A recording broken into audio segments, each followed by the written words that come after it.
अब हम पढ़ेंगे मार्केटिंग के अंदर आपके जो तीन जो मेन इंपॉर्टेंट क्वेश्चन बनने वाला है वो क्वेश्चन मैं पहले आपके साथ डिस्कस कर लेता हूँ, फिर हम अगला चैप्टर पढ़ेंगे एडवर्टाइजिंग में। तो आप क्वेश्चन को नोट कर लो। सबसे पहले जो आपके इंपॉर्टेंट क्वेश्चन है वो है ग्राहक संवर्धन सेवा। ग्राहक संवर्धन सेवा I mean customer promotion service. कौन सा? Customer promotion service. ग्राहक संवर्धन सेवा में से आपके क्वेश्चन आएगा जहाँ कहीं भी ग्राहक है, ग्राहकों के लिए महत्व, विपणन का, मार्केटिंग की इंपॉर्टेंस फॉर कस्टमर। मैंने बताया था तीन टाइप की इंपॉर्टेंस होती है, एक उपक्रम के लिए होती है, ऑर्गेनाइजेशन के लिए, सेकंड मैंने आपको बताई थी कस्टमर के लिए, और थर्ड इंपॉर्टेंस बताई थी सोसाइटी के लिए। तीनों इंपॉर्टेंस में से कोई भी इंपॉर्टेंस आ सकती है। तो और जो ज़्यादा चांसेस है आपके कस्टमर से रिलेटेड इंपॉर्टेंस आने के सबसे ज़्यादा चांसेस बनते हैं, लेकिन इंपॉर्टेंस तीनों में से कोई भी आ सकती है। इंपॉर्टेंस आप अच्छे से पढ़ लेना। इंपॉर्टेंस के बाद में आपके जो आता है, इंपॉर्टेंस के बाद में आपके आता है ग्राहकों के ज्ञान में वृद्धि कैसे करते, सेल प्रमोशन का। आपके एक क्वेश्चन आता है सेल प्रमोशन का, विक्रय संवर्धन कैसे होता है। इंपॉर्टेंट क्वेश्चन बता रहा हूँ, सेल प्रमोशन का विक्रय संवर्धन कैसे होता है, सेल को आप कैसे इंक्रीज करोगे, इसकी कैरेक्टरिस्टिक्स क्या है, इसकी इंपॉर्टेंस क्या है। एक ऐसा क्वेश्चन सेल प्रमोशन में से आपके बनेगा, या तो इसकी कैरेक्टरिस्टिक का बनेगा, या डायरेक्ट सेल प्रमोशन का मीनिंग बनेगा, या इसकी इंपॉर्टेंस बनेगी। अब अगला जो आपके क्वेश्चन बनता है वो आपके आता है विपणन प्रबंधन के कार्य महत्व। यह ग्राहक के ज्ञान में कैसे वृद्धि करता है, ग्राहक के ज्ञान में कैसे वृद्धि करता है। विपणन ग्राहक के ज्ञान में कैसे वृद्धि करता है, एक इंपॉर्टेंट क्वेश्चन है। विपणन ग्राहक के ज्ञान में कैसे वृद्धि करता है, छोटा क्वेश्चन बनता है। ग्राहक संवर्धन सेवा कस्टमर पॉलिसी सर्विस का सेकेंड आता है इंपॉर्टेंस फॉर कस्टमर या इंपॉर्टेंस ऑफ आपके मार्केटिंग का आता है। सेल प्रमोशन के आपके तीन क्वेश्चन बनते हैं, तीनों क्वेश्चन मैंने बता दिया, मीनिंग, कैरेक्टरिस्टिक्स और इंपॉर्टेंस का। इन तीनों में से एक क्वेश्चन आपके पुट ऑन होने वाला सेल प्रमोशन में से। विपणन ग्राहक के ज्ञान में कैसे वृद्धि करता है, एक ये क्वेश्चन आपके बनेगा। आगे मैं एक चैप्टर का पार्ट करवाने वाला हूँ जिसका नाम है सेल प्रमोशन विक्रय संवर्धन। अगला जो चैप्टर है विक्रय संवर्धन, विक्रय संवर्धन की जो कैरेक्टरिस्टिक्स है वो सेम टू सेम एकदम मार्केटिंग वाली, मार्केटिंग और सेल प्रमोशन की लगभग सेम होती है, तो ज़्यादा याद करने की जरूरत नहीं। विक्रय संवर्धन जिसको बोलते हैं सेल प्रमोशन, मीनिंग का वही होता है एक ऐसी प्रोसेस जो आपकी सेल में वृद्धि करती हो। सेल में वृद्धि करने की प्रोसेस को सेल प्रमोशन बोलते हैं, विक्रय में वृद्धि करने की प्रक्रिया को सेल प्रमोशन बोलते हैं। सेल प्रमोशन में से जो क्वेश्चन बनेगा मैंने आपको पहले ही बता दिया था, इसकी कैरेक्टरिस्टिक्स या इंपॉर्टेंस में से एक क्वेश्चन बनेगा। कोई दो कैरेक्टरिस्टिक्स लिखो या कोई दो इंपॉर्टेंस लिखो, छोटा क्वेश्चन बनेगा। इसमें से अगर कोई बड़ा क्वेश्चन बन सकता है तो इसकी मेथड का बनेगा। कैसा बनेगा, इसकी मेथड का। विक्रय संवर्धन की विधियां बताइए, विक्रय संवर्धन की विधियां बताइए। ध्यान रखो, विधियां या है विधियां, sale methods of sale promotion, sale promotion के मेथड। सेल प्रमोशन के जो मेथड होते हैं दो होते हैं, एक होता है कंज्यूमर प्रमोशन, एक होता है बिजनेस प्रमोशन। उपभोक्ता संवर्धन एक होता है बिजनेस प्रमोशन, व्यापार संवर्धन की विधियां। Consumer promotion and business promotion, कौन सा प्रमोशन,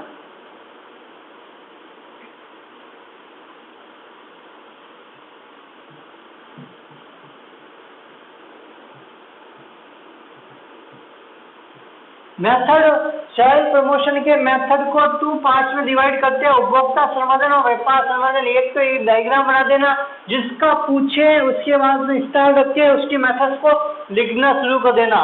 उपभोक्ता संवर्धन के अलग मेथड्स हैं और सेल संवर्धन बिजनेस प्रमोशन के अलग है। व्यापार संवर्धन के अलग मेथड है। इन दोनों के मेथड आप देख लेना, क्योंकि 100% अगर आपका बड़ा ट्यूशन बनता है, बड़ा ट्यूशन इसमें से बनेगा और छोटा ट्यूशन इसमें से बनेगा। छोटा वाला ट्यूशन इसमें से आने वाला है, बड़ा वाला ट्यूशन इसमें से आने वाला है। अब ये मेथड्स आपको पढ़ने पड़ेंगे। आया समझ में? अब हम चलते हैं आगे वाला जो पोर्शन है एडवर्टाइजमेंट। सारे इंपोर्टेंट क्वेश्चन एडवर्टाइजमेंट की मैं बता रहा हूँ, एक साथ में देख लो। सबसे पहले इसको बोलते हैं विज्ञापन, अंग्रेजी में बोलते हैं एडवर्टाइजमेंट। हिंदी वाले ध्यान रख लो, विज्ञापन दो शब्दों से मिलकर बना है, वी प्लस ज्ञापन। सामान्य शब्दों में लिखना, विज्ञापन दो शब्दों से मिलकर बना है, वी प्लस ज्ञापन। Advertisement word made from two word, ad plus tisement, ad plus tisement.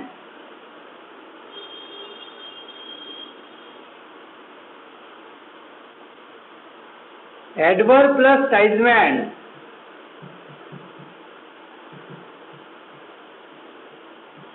Adverb plus tisement, विज्ञापन दो शब्दों से मिलकर बना है, वी प्लस ज्ञापन।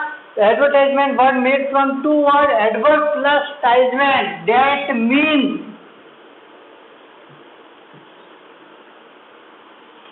दैट मीन्स, जिसका अर्थ होता है, जिसका अर्थ क्या होता है, विज्ञापन का अर्थ क्या होता है? विज्ञापन का अर्थ होता है विशेष ज्ञान। वी का अर्थ होता है विशेष, वी का अर्थ क्या होता है? विशेष प्लस ज्ञान, स्पेशल नॉलेज। वी का अर्थ होता है विशेष और इसका अर्थ होता है ज्ञान, स्पेशल और plus knowledge. That means special plus knowledge. It means special knowledge of anything, any product. किसी वस्तु का विशेष ज्ञान विज्ञापन कहलाता है। विज्ञापन दो शब्दों से मिलकर बना, वी प्लस ज्ञापन, adverb plus tisement. That means होता है विशेष ज्ञान, दैट मीन्स होता है विशेष ज्ञान, किसी वस्तु उत्पाद का विशेष ज्ञान। और special knowledge of anything, any product. आपको ठीक ऐसे ही लिखना जैसे मैंने लिखा है, वी प्लस ज्ञान, adverb plus tisement. That is, वी का मीनिंग होता है विशेष, ज्ञापन का मीनिंग होता है ज्ञान, होता है स्पेशल, और ज्ञापन का अर्थ होता है नॉलेज। लिख दिया? अब लिखना, special knowledge of any product, anything, that is known as advertisement. क्या लिखोगे अब? Special knowledge of anything that is known as advertisement. क्योंकि वहाँ पे ये इक्वेशन कोई नहीं लिखेगा, इस टाइप से इक्वेशन लिख के सॉल्व करके फिर आप यहाँ पे मीनिंग लिख लो, तब जाके आपका एडवर्टाइजमेंट की पॉलिसी पूरी होती है। आइए समझ में एडवर्टाइजमेंट, विशेष ज्ञान, विज्ञापन। अब इसकी आ जाती है कैरेक्टरिस्टिक्स, लिख दो 3P। 3P में आता है पब्लिक प्रेजेंटेशन,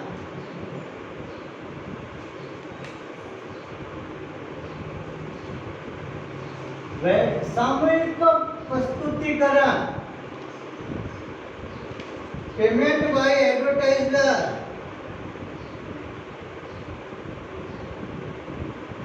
विज्ञापक द्वारा भुगतान। विज्ञापन का भुगतान कौन करेगा? विज्ञापक करेगा। किसको करेगा? विज्ञापन संस्था को करेगा। एडवर्टाइजमेंट की एजेंसी को एडवर्टाइजर पेमेंट करेगा।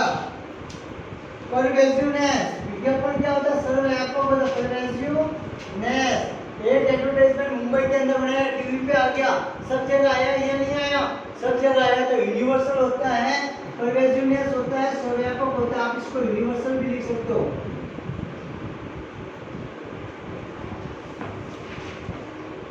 आया समझ में? 3P, 2A, advertising media.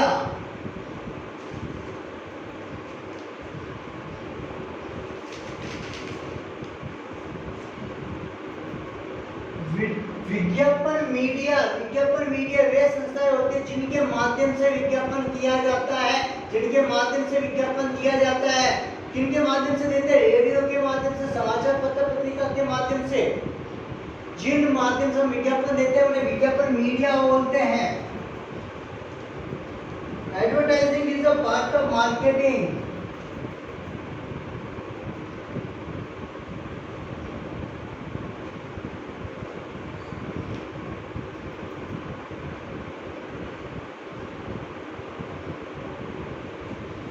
यह विपणन का, यह मार्केटिंग का क्या एक भाग है, विपणन का एक भाग है। Advertising is a part of marketing, ये विपणन का एक भाग है। आया समझ में? एडवर्टाइज करता है, अभिप्रेरित करता है, क्या करने के लिए? खरीदने के लिए, मोटिवेट फॉर बाइंग।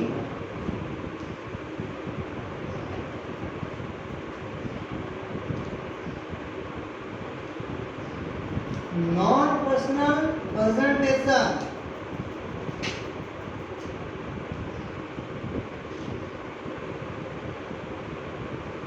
व्यक्तिगत प्रस्तुतिकरण, हर जगह व्यक्ति को उपस्थित होने की यहाँ पे जरूरत नहीं होती और व्यक्तिगत प्रस्तुतिकरण हो जाता है।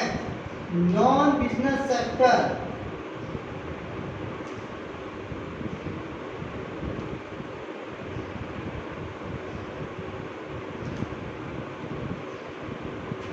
बिजनेस सेक्टर में करो जरूरी नहीं है, नॉन बिजनेस सेक्टर का भी विज्ञापन होता है। अब कैसे होता है देखो, सबसे पहले मीनिंग लिखना है। मीनिंग का मीनिंग होता है विज्ञापन दो शब्दों से मिलकर बना है, वी प्लस ज्ञापन, जिसका मीनिंग एडवर्ड प्लस टाइजमेंट, जिसका मीनिंग होता है वी का अर्थ होता है विशेष, ज्ञापन का अर्थ होता है जानकारी, किसी वस्तु विषय के बारे में विशेष जानकारी देना विज्ञापन कहा जाता है। ठीक है, special knowledge given for anything any element that is known as advertisement. Advert means होता है स्पेशल, टाइजमेंट मीन होता है knowledge, and special knowledge given about anything that is known as advertisement. फिर आता है इसकी characteristics 3P to A M to N। 3P में आता है पब्लिक प्रेजेंटेशन, पब्लिक में प्रस्तुत होता है विज्ञापन। विज्ञापन की प्रस्तुति कहाँ होती है? पब्लिक में होती है, जहाँ पे समूह में प्रस्तुतिकरण होता है। सेकंड आता है पेमेंट बाय एडवर्टाइजर, जो व्यक्ति विज्ञापन करवाता है वो विज्ञापक कहलाता है। जो संस्था विज्ञापन करवा रही है वो विज्ञापक कहलाती है। विज्ञापक द्वारा अपना विज्ञापन कराने हेतु विज्ञापन करने वाली संस्थाओं को, एजेंसियों को, एडवर्टाइजिंग एजेंसियों को पेमेंट करना पड़ेगा। विज्ञापन संस्था एडवर्टाइजिंग एजेंसी को पेमेंट करना पड़ेगा। पेमेंट के बदले में, एक भुगतान के बदले में वो विज्ञापन करेंगे। परवेसिवनेस यूनिवर्सल, मतलब विज्ञापन सभी जगह सर्वव्यापक है। फिर आता है एडवर्टाइजिंग मीडिया, जिन साधनों से आप विज्ञापन करते हो, एडवर्टाइजिंग मीडिया, समाचार पत्र, मैगजीन, दीवारों पे पेंटिंग, बाहरी विज्ञापन जिसे कहते हैं, ये electric board, TV, radio, T shirt के ऊपर कुछ लिख के करते हैं, वो सारे सैंडविच में विज्ञापन, बाई पोस्ट विज्ञापन, बाई SMS विज्ञापन, ये सब आते हैं। सब क्या है? विज्ञापन के माध्यम में एडवर्टाइजिंग मीडिया, जिन साधनों से विज्ञापन कर पाते हैं वो एडवर्टाइजिंग मीडिया होती है। Advertising is a part of marketing, यह विपणन का एक भाग है। विपणन में हम कंज्यूमर की नीड्स के अकॉर्डिंग उनको प्रोडक्ट अवेलेबल करवाते हैं। कंज्यूमर को उस प्रोडक्ट का नॉलेज कौन देता है? विज्ञापन देता है। तो ये किसका पार्ट हुआ? मार्केटिंग का पार्ट हुआ। फिर मोटिवेट फॉर बाइंग, विज्ञापन क्या करता है? खरीदने के लिए आपको मोटिवेट करता है। नॉन पर्सनल प्रेजेंटेशन, जो विज्ञापन कर रहा है, रिलायंस का विज्ञापन मुकेश अंबानी करवाता है, लेकिन उसे एक एक आदमी को जाके बताने की जरूरत नहीं है, वो टीवी पे आ जाता है। व्यक्तिगत प्रस्तुति करने की जरूरत नहीं है, यह अव्यक्तिगत प्रस्तुति है। कैसा है? अव्यक्तिगत प्रस्तुतिकरण। नॉन बिजनेस सेक्टर का भी, जो अव्यापारिक संस्थाओं का विज्ञापन, अव्यापारिक संस्थाओं के क्षेत्र में भी विज्ञापन, जो संस्थाएं अव्यापारिक है, जिनका व्यापार से कोई लेना देना नहीं है, वे भी विज्ञापन कराते हैं। जैसे एड्स का विज्ञापन टीवी पे आता है या नहीं आता? कोविड-19 का विज्ञापन, लेटेस्ट एग्जाम्पल लिख दो, कोविड-19 का विज्ञापन भाई साहब टीवी पे। प्लस पोलियो का विज्ञापन, 2 बूंद जिंदगी की, घर में रहो, सुरक्षित रहो, आपकी सुरक्षा सबकी सुरक्षा, कोविड-19 का विज्ञापन, ये होते हैं विज्ञापन। आया समझ में? विज्ञापन एडवर्टाइजमेंट की कैरेक्टरिस्टिक्स, कोई प्रॉब्लम? तो विज्ञापन की जो कैरेक्टरिस्टिक्स आ जाती है, कैरेक्टरिस्टिक्स के बाद में इसके बनते हैं इंपोर्टेंस। इंपोर्टेंस से पहले मैं एक बात बता देता हूँ विज्ञापन के बारे में। वॉटसन ने कहा था, wherever we are advertising is with us, wherever we are advertising with us. हम वॉटसन ने ये बात कही थी, किसने कही थी? Watson. According to Watson, Watson कहते हैं wherever we are advertising with us. हम जहाँ कहीं पर भी है विज्ञापन हमारे साथ रहता है. wherever we are advertising with us. ये इंपोर्टेंस को दिखा रहा है एडवर्टाइजिंग की. इंपोर्टेंस लिखने से पहले 4 पॉइंट लिखो ऐसा है जिससे पता चले कि हम इंपोर्टेंस के बारे में बात कर रहे हैं. वॉटसन कहते हैं कि हम जहाँ कहीं पर भी है विज्ञापन wherever we are advertising with us. हमारे साथ हैं, हम जहाँ कहीं पर भी है विज्ञापन हमारे साथ हैं. फिर ग्लाइडस्टोन ने एक बात की थी. गैल्डस्टोन ने विलियम गैल्डस्टोन ने बात की विज्ञापन का वही महत्व है जो उद्योग के लिए वाष्प शक्ति का, चालन शक्ति का, स्टीम का महत्व है. विज्ञापन का वही महत्व है जो उद्योगों के लिए वाष्प शक्ति का, स्टीम का महत्व होता है. विज्ञापन का वही महत्व है जो उद्योगों के लिए वाष्प शक्ति का होता है. जब तक फैक्ट्री में काम नहीं हो सकता, जब तक वहाँ पे वाष्प शक्ति नहीं हो, मशीन काम नहीं करे. वो का वो महत्व किसके लिए? जो स्टीम का इम्पोर्टेंस, स्टीम जितनी इम्पोर्टेंट है इंडस्ट्री के लिए उतना ही इम्पोर्टेंट एडवर्टाइजमेंट है. आया समझ में? ये इसकी इम्पोर्टेंस को बताने के पॉइंट थे. अब इसकी इम्पोर्टेंस लिख देते. इसकी इम्पोर्टेंस क्या क्या है? इसी के साथ आपके सारे इम्पोर्टेंट क्वेश्चन लगभग एंड हो जाएंगे. इसकी जो इम्पोर्टेंस आती है वो आता है फॉर एन ओसीटी.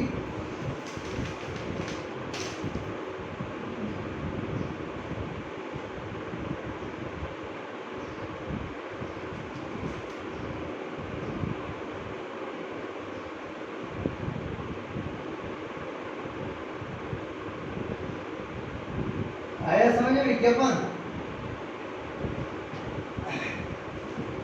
अब विज्ञापन की इंपॉर्टेंस कौन से? मैंने इसके एडवर्टाइजमेंट की इंपॉर्टेंस बता दी थी. जो मार्केटिंग इंपॉर्टेंस है वैसे की वैसे इसकी भी इंपॉर्टेंस है. अलग से आप उसकी याद मत करो. एक की इंपॉर्टेंस याद करो, आगे अलग अलग इंपॉर्टेंस याद करने से कोई मतलब नहीं.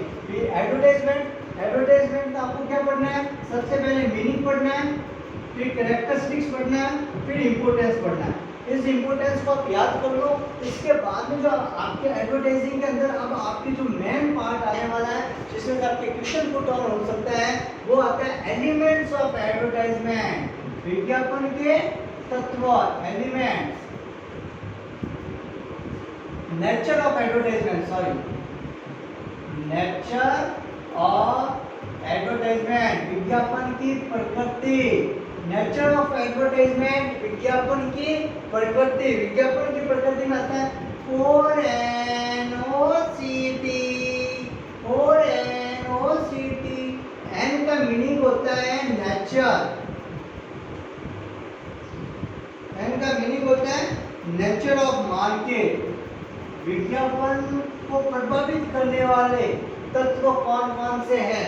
विज्ञापन को प्रभावित करने वाले तत्व कौन कौन से हैं? Elements effecting advertisement. इसके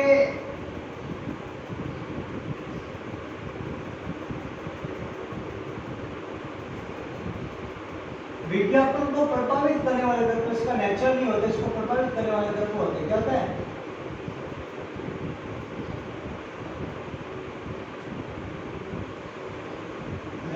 गलती हो गई थी, नेचर लिख दिया था. नेचर नहीं होता.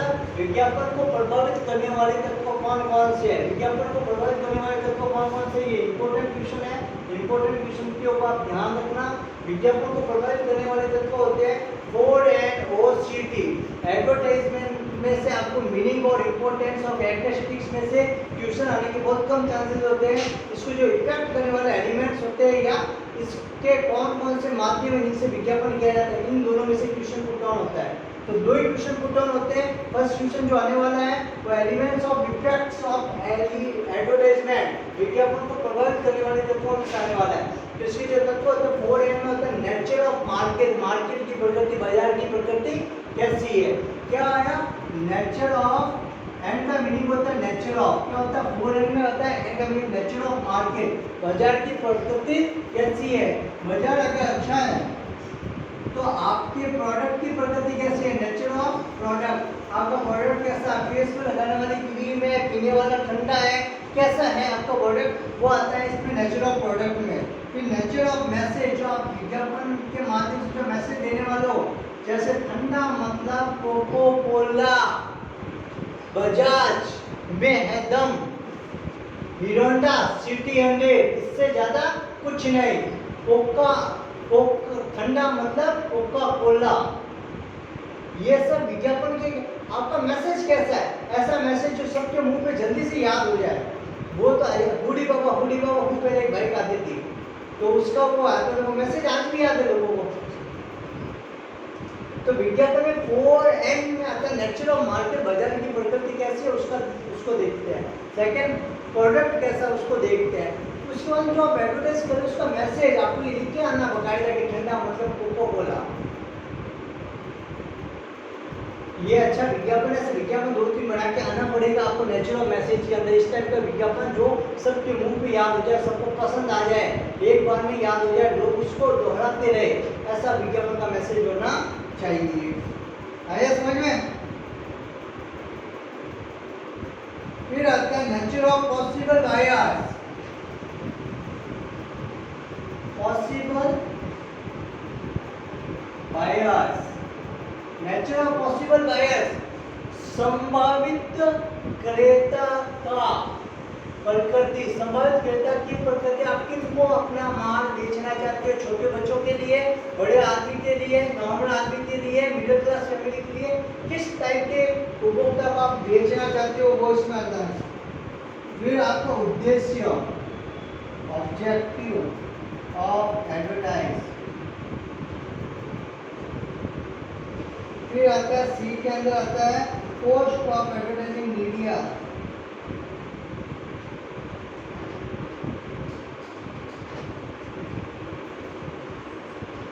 और टी के अंदर आ जाता है टाइम ऑफ बाइंग डिसीजन,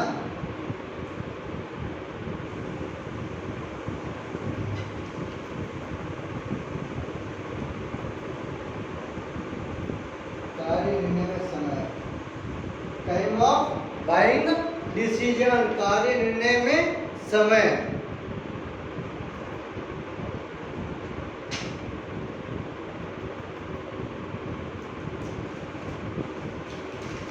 कोई प्रॉब्लम?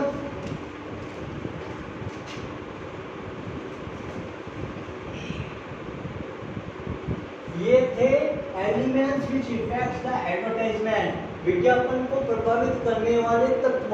विज्ञापन को प्रभावित करने वाले तत्वों में आपके आता है 4NOCT, ये 4, 5, 6, 7 तत्व ऐसे जो विज्ञापन को प्रभावित करते हैं। अब कैसे प्रभावित करते हैं, किस तरीके से प्रभावित करते हैं वो देख लो। 4N में आता है नेचर ऑफ मार्केट, सबसे पहले था नेचर ऑफ मार्केट, बाजार की प्रकृति कैसी है, आप जिस बाजार में अपने उत्पाद लाना चाहते हो उस बाजार की प्रकृति कैसी है, आपको पहले से आपके कॉम्पिटिटर कौन कौन से, आपकी कंपनी की स्ट्रेंथ क्या है, आपकी वीकनेस क्या है, उन सब चीज़ों को आपको डिस्कस करना पड़ेगा।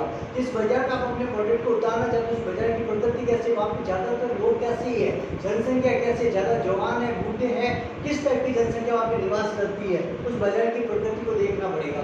फिर आता नेचर ऑफ प्रोडक्ट, आप जो प्रोडक्ट लाना चाहते हो वो प्रोडक्ट कैसा है, छोटे बच्चों के लिए है, बड़े आदमियों के लिए, फेयरलवली जैसी क्रीम है, पीने का कोई ठंडा है, या किस टाइप का प्रोडक्ट है, उस प्रोडक्ट की प्रकृति कैसी हो, कहाँ पे कैसे यूटिलाइज होगा, कैसे काम आएगा, उसकी प्रकृति को डिसाइड करते हुए वो विज्ञापन को प्रभावित करती है। एक आपको कह दे कि बड़ी बड़ी मशीनों का कभी विज्ञापन देखा है, स्टील बनाने के लिए भगोड़ा बनाने की मशीन कभी देखा विज्ञापन नहीं आता, उसकी प्रकृति ऐसी कि उसका बनती कम है पहले से, अब उसका विज्ञापन वो क्यों करवाएगा, ठीक है। हर चीज का विज्ञापन उसकी प्रोडक्ट की नेचर के बेस पे होता है। एक ऐसे पेन का विज्ञापन आ जाता है, लेकिन कभी आपने देखा है ये इमली के गुट्टू, इमली आती है 2-2 रुपए के पैकेट में, उसका विज्ञापन आया, कभी नहीं आता, क्यों, उसकी कमाई उसकी इतनी नहीं होती कि वो विज्ञापन करे, तो नेचर ऑफ प्रोडक्ट कैसा है, उसके नेचर के बेस उसके एडवर्टाइज डिपेंड करती है। आपका मैसेज हमेशा विज्ञापन में स्ट्रॉन्ग होना चाहिए, जो सबको याद हो जाए, सबके मुंह पे आ जाए और सब हमेशा उससे प्रभावित हो। जैसे ठंडा मतलब कोको कोला, ठंडा मतलब कोको कोला। आज कोई क्या ठंडा लेके आ जाओ, तो क्या लेके आओ, ठंडा लेके आ जाओ। लोग ठंडा, कॉलगेट, कॉलगेट एक ब्रांड बन गया, किसी को भी पूछ लो, दुकान पे जाते हैं, पेप्सोडेंट एक अलग ब्रांड है, क्या देंगे, टूथपेस्ट लेना पतंजलि का लेना है, कॉलगेट दो, कि किसका है, पतंजलि वाला। मतलब कॉलगेट एक खुद कंपनी है, जबकि लोग कॉलगेट ही बोलते हैं। वो उसके नेचर पे डिपेंड करता है, उसका विज्ञापन ऐसा हो गया कि सब लोग उससे उस नाम से जाने लगे। फिर आता है आपके पास जो पॉसिबल वाले संभावित क्रय करने वाले क्रेता का प्रकृति कैसी है, क्रेता कैसे है। छोटे बच्चे तो वहाँ पे छोटे बच्चों को प्रोडक्ट का विज्ञापन दो। इस कंट्री में ज़्यादा युवा है, उनके अकॉर्डिंग प्रोडक्ट का, युवाओं को आप ऐसे बुड्ढों के समान का विज्ञापन करोगे तो कोई नहीं खरीदने वाला। उनके बायर्स की समझ, बायर्स की प्रकृति के अकॉर्डिंग आपको विज्ञापन करना पड़ेगा। अब देखना पड़ेगा कि वहाँ पे अनपढ़ लोग हैं, अनपढ़ लोगों के लिए तो आपको मेले लगवाने पड़ेंगे, वहाँ पे बड़े बड़े आदमी सर्कस दिखाने के माध्यम से आपको विज्ञापन करना पड़ेगा, बिल्कुल डांस करके। जो पढ़े लिखे लोग हैं उनके लिए आप अखबार में विज्ञापन दे दो। बाहर कैसे है, समझ, बाहर की प्रकृति को देखना पड़ेगा। अनपढ़ है उसके लिए तो आप मेले में सैंडविच में विज्ञापन कर लो या टीवी पे विज्ञापन दे दो। और जो पढ़े लिखे लोग हैं उनके लिए विज्ञापन आप करो, अखबार में दे दो, मैगजीन के अंदर दे दो। बाहर की प्रकृति के नेचर की बेस पे आप विज्ञापन को डिसाइड करो। फिर आता है ऑब्जेक्टिव ऑफ एडवर्टाइज। हर विज्ञापन का कुछ ना कुछ उद्देश्य है, कितने ग्राहक कवर करने, कैसे ग्राहक कवर करने, उसको डिसाइड करते हैं, क्योंकि वो विज्ञापन को बहुत प्रभावित करता है। फिर आता है कॉस्ट ऑफ एडवर्टाइजिंग मीडिया। आपके विज्ञापन की लागत क्या आ रही है वो भी डिसाइड करेगी, क्योंकि उसकी लागत आपके प्रोडक्ट की कॉस्ट में जुड़ेगी। फिर आता है टाइम ऑफ बाइंग डिसीजन। क्रय करने का समय, क्रय करने के लिए समय भी देना पड़ेगा। आज आपने विज्ञापन किया, आज का आज आपका माल मिल जाए ऐसा पॉसिबल नहीं है। आज विज्ञापन किया तो उसका रिजल्ट आपको बाद में मिलेगा। आया समझ में? एडवर्टाइजमेंट इसके साथ आपकी चैप्टर होता है एंड। अब मैं आपको सारे इंपॉर्टेंट क्वेश्चंस बता देता हूँ एडवर्टाइजमेंट के। एक बार आप इंपॉर्टेंट क्वेश्चंस को सब नोट कर लो। सीधी सी बात है, एक इसका मीनिंग आपको याद होना चाहिए, एक इसकी कैरेक्टरिस्टिक्स याद होनी चाहिए। सीधी सी बात है, इसको इफेक्ट करने वाले जो एलिमेंट्स हैं, आप इम्पोर्टेंस, एडवर्टाइज की इम्पोर्टेंस जो मैंने मैनेजमेंट की इम्पोर्टेंस बताई है 7 या 10, वो सारी की सारी इम्पोर्टेंस आप एडवर्टाइजमेंट में लिख सकते हो। ठीक है, एक होना चाहिए इफेक्ट करने वाले एलिमेंट्स। इफेक्ट करने वाले एलिमेंट्स ONOCT, ये आपको याद होना जरूरी है, क्योंकि इसमें से आपके 98% क्वेश्चन आपके इसमें से बनेगा। 98% क्वेश्चन 4NOCT में से आपके क्वेश्चन आएगा। 98% मैं बता रहा हूँ। और 2% अगर आपकी किस्मत खराब है तो कैरेक्टरिस्टिक्स या इंपोर्टेंस में से क्वेश्चन दे देगा, वो भी दे देगा कि 2 इंपोर्टेंस लिखो या 2 कैरेक्टरिस्टिक्स लिखो। और 100% अगर क्वेश्चन अगर किसी में से बनता है वो आता है विज्ञापन के। देखो छोटे छोटे क्वेश्चन आते हैं जो कोर्स में मैंने अभी करवाया नहीं है, मैं अभी करवाने वाला हूँ। विज्ञापन के, एडवर्टाइजमेंट के, विज्ञापन के माध्यम, विज्ञापन के माध्यम, मीडियम ऑफ एडवर्टाइजमेंट, विज्ञापन के माध्यम, विज्ञापन के माध्यम, विज्ञापन के अलग अलग माध्यम होते हैं, इसमें से किसी भी एक माध्यम को आपको दे सकता है। पहला होता है आपके पास न्यूज़पेपर। न्यूज़पेपर होता है, न्यूज़पेपर में विज्ञापन आते हैं। विज्ञापन आते हैं 2 सेक्टर होते हैं, एक तो फिक्स सेक्टर होता है जहाँ पे विज्ञापन आता है क्लासिफाइड और नॉन क्लासिफाइड। न्यूज़पेपर के एडवर्टाइजमेंट को 2 पार्ट्स में डिवाइड करते हो, एक होता है क्लासिफाइड, एक होता है नॉन क्लासिफाइड। विज्ञापन के अखबार के जिस पृष्ठ पर केवल और केवल विज्ञापन होता है, जो विज्ञापन के लिए सुनिश्चित किया होता है, उसे क्लासिफाइड विज्ञापन कहते हैं। वहां पर विज्ञापन देना क्लासिफाइड। और अखबार के किसी भी पृष्ठ पर अपना विज्ञापन दे देना। कुछ विज्ञापन तो सब जगह पे आते हैं और कुछ होते हैं कि वर वधु चाहिए अलग से होते हैं, एक पेज होता है। कुछ होते हैं कि आवश्यकता, नीड्स अलग से आते हैं, वो तो होते क्लासिफाइड। और एक कई पे भी आ जाता है उत्कर्ष का है, कई पे भी आ गया निर्मा शब्द का है, बड़े बड़े आते हैं ना, वो होते हैं नॉन क्लासिफाइड। जो किसी भी प्रश्न में आ जाते हैं वो नॉन क्लासिफाइड, ये होते हैं क्लासिफाइड। ये किसके लिए होते हैं? एजुकेटेड पर्सन के लिए होते हैं। किसके लिए होते हैं?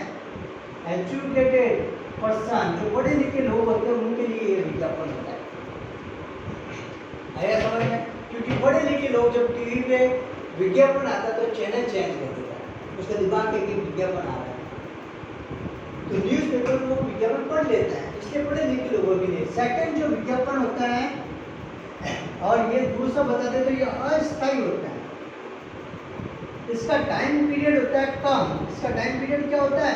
इसका समय होता है, इसका जो आयु होती है ना, एज होती है ना, वो एज होती है कम होती है। इसका टाइम पीरियड होता है कम, इसकी एज होती है कम। अगला जो आपके आता है मैगजीन में विज्ञापन आता है, मैगजीन में विज्ञापन आता है। मैगजीन के अंदर जो विज्ञापन आता है वो विज्ञापन का टाइम होता है ज़्यादा, और ये ज़्यादा इफेक्टिव होते हैं किससे? अखबार से ज़्यादा इफेक्टिव विज्ञापन होता है मैगजीन। तो प्रॉब्लम ये तो हुए दो विज्ञापन। अब इसके अलावा अलग अलग जो विज्ञापन आते हैं, मोस्ट विज्ञापन मैं आपको बता रहा हूँ, सारे विज्ञापन तो बताना पॉसिबल नहीं होता है। अखबार का आ गया, मैगजीन का आ गया। अखबार के विज्ञापन को दो पार्ट्स में डिवाइड करते हैं, वन होता है क्लासिफाइड, अदर होता है non classified. Newspaper advertisement, classified advertisement, non classified advertisement, ये होता है डायग्राम। फिर आता है जो आपके थर्ड पॉइंट आता है सैंडविच में विज्ञापन। सैंडविच में मेले के अंदर एक आदमी को, लंबे से आदमी, एक आदमी जिसके नीचे क्या बांध दी जाती है? लकड़ियाँ, और उसकी हाइट कर दी जाती है लंबा, और वो चलता है, उसके शर्ट पे अलग अलग विज्ञापन के पोस्टर लगे हुए होते हैं, लोग उसको देखते हैं, लोग उससे खुश होते हैं, उसे कहते हैं सैंडविच मैन विज्ञापन। इसकी आयु होती है कम, इफेक्टिवनेस होती है कम, आयु भी हो गई कम, इफेक्टिवनेस भी हो गई कम, और ये मनोरंजन का एक साधन भी होता है। और इससे विज्ञापन से किन लोगों के लिए होता है? अनपढ़ लोगों के लिए होता है। कैसे लोगों के लिए होता है? अनपढ़। फिर आता है मेलों के अंदर विज्ञापन, मेलों में प्रदर्शनी लगाते हैं, उसके थ्रू विज्ञापन करते हैं, आयु भी होगी कम, मेलों में प्रदर्शनी लगाते हैं, उसके थ्रू प्रोडक्ट का विज्ञापन किया जाता है, इसकी आयु होती है कम, और ये इफेक्टिव भी होता है कम, लेकिन ये अच्छा विज्ञापन का साधन है, अनपढ़ लोगों के लिए अच्छा है। आया समझ में? फिर आता है आपके पास भाई पोस्ट विज्ञापन होता है, जैसे आप आज एसएमएस वाला देख सकते हो, और अभी प्रेजेंट में जो एडवर्टाइज का चल रहा है पोर्शन वो है ऑनलाइन एडवर्टाइजिंग में। आप एफबी पे, यूट्यूब पे और अदर ऑनलाइन प्लेटफॉर्म पे अपना एडवर्टाइजमेंट करवा सकते हैं। फिर कुछ देखा होगा आपने, टीवी पे भी ऐड आते हैं और रेडियो पे भी ऐड आते हैं। टीवी वाले तो होते हैं ज़्यादा इफेक्टिव, ज़्यादा यूनिवर्सल, और नॉन एजुकेटेड और एजुकेटेड दोनों के लिए। रेडियो वाले भी इससे तो कम इफेक्टिव होंगे, पर न्यूज़पेपर से ज़्यादा इफेक्टिव होगा। और रेडियो के एडवर्टाइजमेंट, अलग अलग एडवर्टाइजमेंट है। ये जितने मीडियम है, इन मीडियम में से कम एक सवाल आपके ट्यूशन एग्जाम में आने वाला है। तो अगर most of chances magazine, sandwich में मैगजीन, न्यूज़पेपर में से देंगे, क्योंकि इनके बारे में सबको पता है। आया समझ में? कोई प्रॉब्लम? अब तक हमने लगभग सारे के सारे पोर्शन इसमें से कर लिए हैं। एक पोर्शन बाकी था, वो था आपके पास मोटिवेशन में से थी थ्योरी बाकी।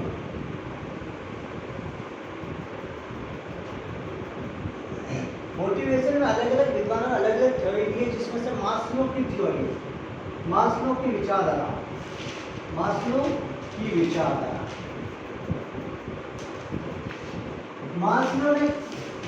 ने मनुष्य की आवश्यकता को 5 भागों में बांटा है। कितने में बांटा है? 5 भागों में मास्लो ने मनुष्य की आवश्यकता को बांटा है, नीड्स को बांटा है। मास्लो की आवश्यकता की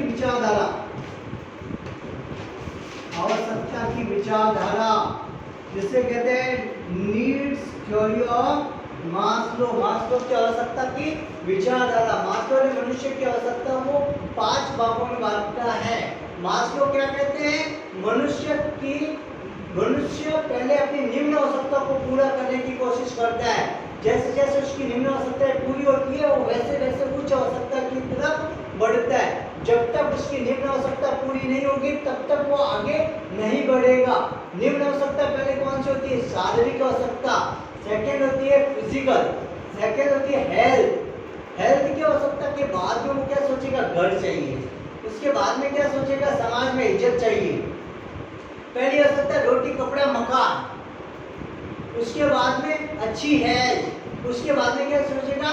घर परिवार हो गया, फैमिली की नीड। उसके बाद में वो सोसाइटी के बारे में सोचेगा, फिर अपनी इज्जत के बारे में सोचेगा।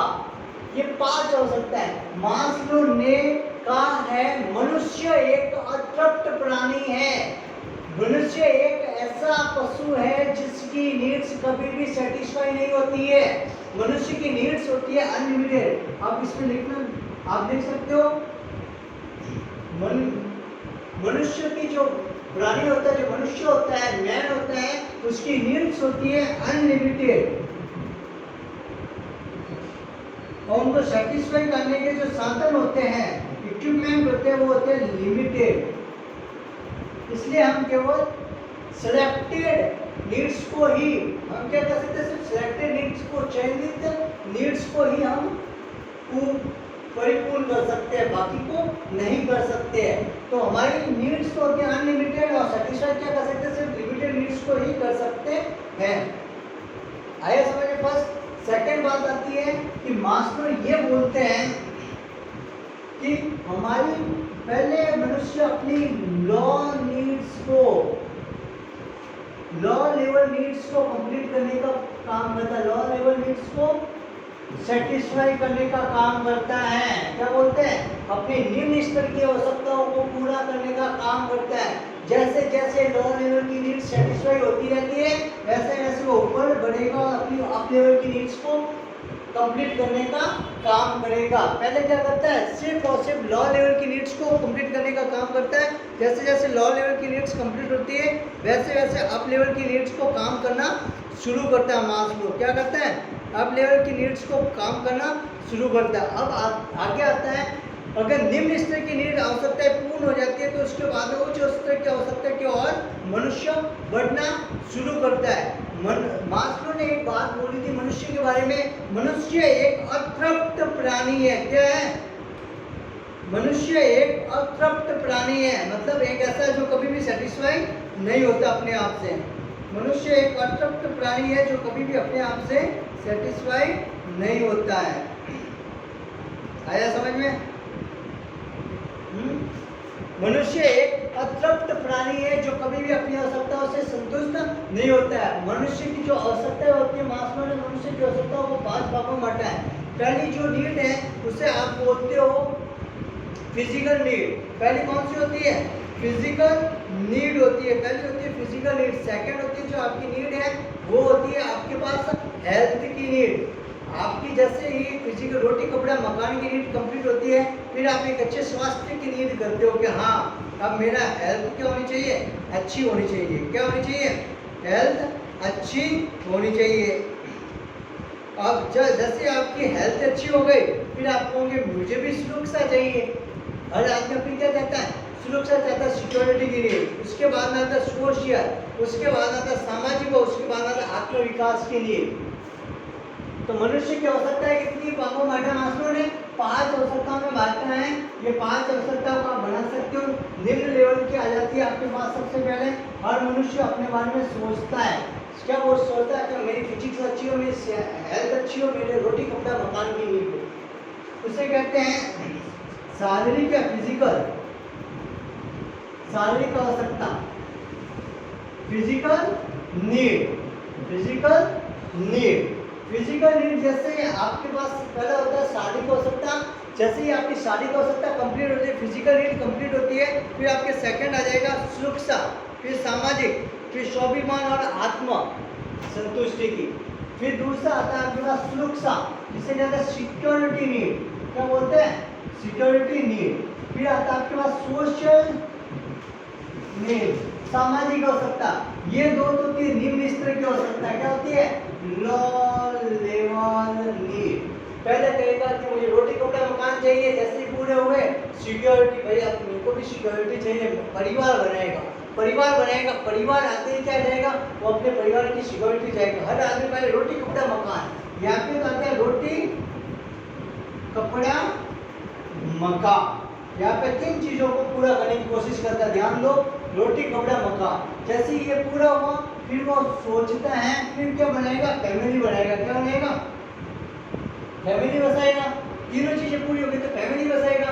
फैमिली बसाएगा तो क्या चाहेगा? उसके बच्चों की, उसकी बीवी की और उसकी सुरक्षा हो। तो सिक्योरिटी नीड जनरेट होती है। जैसे सिक्योरिटी को फुलफिल करता है फिर ऊपर जाता है, फिर कहता है कि अब सोसाइटी के अंदर, भाई गली के अंदर मेरी इज्जत होनी चाहिए, शहर के अंदर मेरी इज्जत होनी चाहिए। ये सोशल नीड्स उसकी जनरेट होती है। क्या होनी चाहिए? मेरी गली में इज्जत होनी चाहिए, मेरे शहर में इज्जत होनी चाहिए। फिर उसके अंदर स्वाभिमान जागृत हो जाता है और आत्मविकास की आवश्यकता होती है। फिर आता है स्वाभिमान की आवश्यकता जागृत हो जाती है, उसका खुद का एक ईगो बन जाता है। ईगो की नीड होती है कि मुझे ये काम ऐसा होना चाहिए तो होना चाहिए। इतने दिन तो भाई रोटी कपड़ा मकान के लिए ड्रेस रहा था, जैसे ही बना फिर फैमिली बना दी तो सिक्योरिटी के लिए ड्रेस रहा था, जैसे ये कंपनी तो सोसाइटी में अपनी इज्जत बनाई। अब कह रहा है कि भाई मेरे ईगो के अकॉर्डिंग काम होना चाहिए। ये इगोइस्टिक नीड होती है, स्वाभिमान की नीड होती है। फिर होती है आत्मचिंतन। एक जगह पे जाके वो खुद भी चिंतन करता है कि क्या होना चाहिए क्या नहीं होना चाहिए। ये मनुष्य की 5 आवश्यकताएं बताइए, किसने? मास्लो ने बताई है। मास्लो ने 5 आवश्यकताएं बताई है। उसमें उन्होंने कहा कि पहले निम्न स्तर की आवश्यकताएं होती है फिजिकल और सिक्योरिटी नीड, और बाकी की होती है अप लेवल की नीड्स। पहले ये कंप्लीट होगी फिर वो ऊपर की ओर बढ़ेगा। ऐसे कैसे आपके एक थ्योरी दी थी हजबर्ग ने। किसने दी थी? हजबर्ग की विचारधारा, जिसे कहते हैं द्विघटक थ्योरी या टू कॉन्सेप्ट थ्योरी या टू फैक्टर थ्योरी। हजबर्ग की है द्विघटक विचारधारा। हजबर्ग ने द्विघटक विचारधारा दी है। कैसी घटक की विचारधारा दी है? द्विघटक विचारधारा, जिसे आप बोलते हो टू फैक्टर थ्योरी। जिसे आप क्या बोलते हो? Two factor theory. Two factor theory दी है।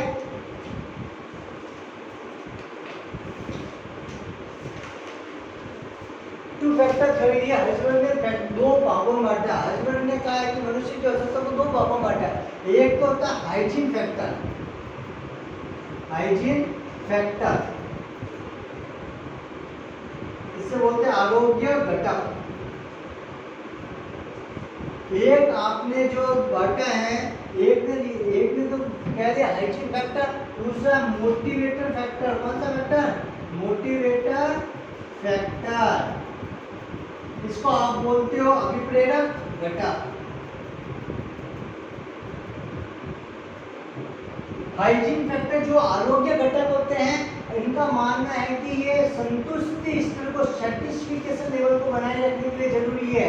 संतुष्टि स्तर, सैटिस्फिकेशन लेवल को बनाए रखने के लिए जरूरी है। क्या है? कर्मचारी के संतुष्टि स्तर, उनके सैटिस्फिकेशन को लेवल को बनाए रखने के लिए जरूरी है।